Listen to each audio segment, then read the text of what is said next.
Next, let's say I will bring in territory to the columns shelf. So what will happen? We have data for 4 territories. Okay, we have data for East, South, West. So you can see the column labels, East, South, West, so on. Why did column labels appear now? Because I have a field in the columns box. Because I have field in the columns box, members in that field are appearing over here in column labels. Okay. We have just designed the structure of the pivot table by putting members into columns and rows. I basically designed the structure. I'm saying, okay, this is what I want as column. This is what I want as a row. Now, how do we put in data? The numericals, the values, the quantitative data that we would like to analyze, summarize over here. See, we began with the definition of pivot table. I said that pivot table is used to present your data in a flexible way. As you can see here, you can arrange it the way you want. And it is for summarizing the data. Okay, now what does that word summarizing the data mean is what we shall see now.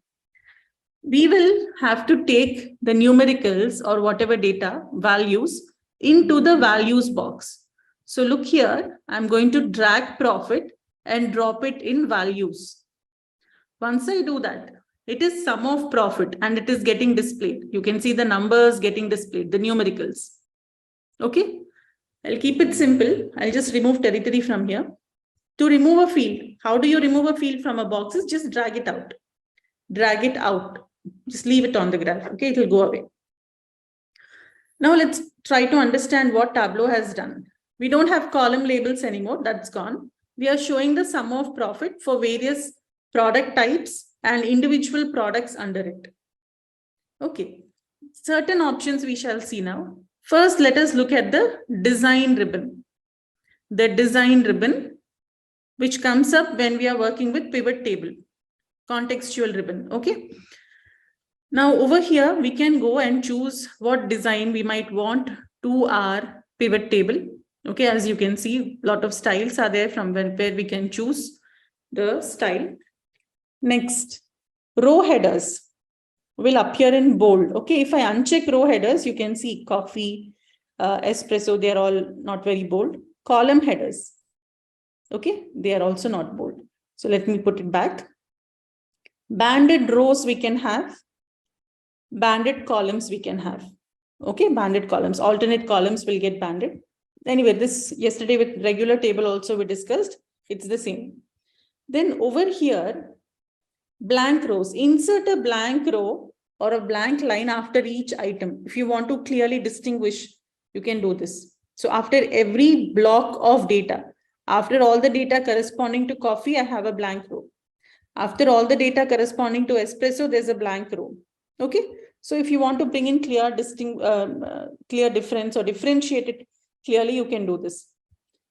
Remove blank line after each item, we'll remove them. The lines are gone. The report layout. We can show it in different formats over here, as you can see. Suppose I say show in tabular form. It restructures the pivot table beautifully. You see, it has organized it so well. Coffee. Under that, the products are in a different, as a separate set, and we can see the values. We can also see the subtotals very clearly given now. Compared to the previous view, this is much more user-friendly. Okay, so this is something you might want to keep using frequently. After designing, you can say show in tabular form. Okay, now repeat all item labels, don't repeat item labels, such things are there. Depends on how much data you're showing. Okay, I will just go back to compact form, which is the default. The default is show in compact form, like this. Then grand totals. The moment we created the pivot table, you might have noticed, even before we brought in the data, grand total was there. Let me do it one more time. I will go to the table ribbon and summarize with pivot table option here. Create a pivot table. You see, the moment I put any field in here, it's not just showing the list of members in that field. Grand total appears by default.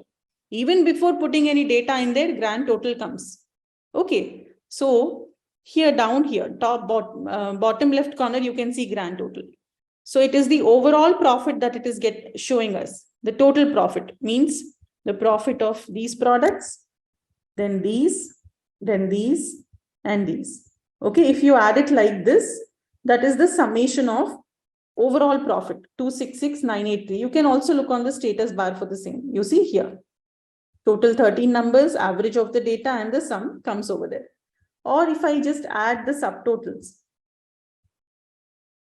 even then it's going to show me that number. Okay, so what I'm trying to tell is it is not summation of all of these numbers. No, it is not 74,683 plus 4890 plus all this. No, it would be 533,966 if everything is taken. It is computing the overall profit of this business at product level.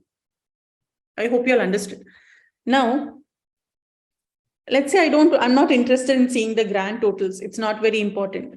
So up on the design ribbon, we can go to grand totals and select off for rows and columns. We don't have it on row level, but because we are seeing only one single value there, but I will anyway select this because this is the only option to turn it off. So when I say off for rows and columns, the grand total disappears. Okay, now how do I bring it back? Again, on the design ribbon, I'll go up here and say on for columns only.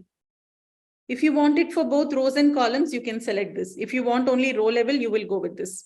Here we have only column, isn't it? We don't have rows data. So I'll just go like that. How? Go up to grand total and select on for columns only. So it ons the total, grand total for the column, this column, which we can see in this box.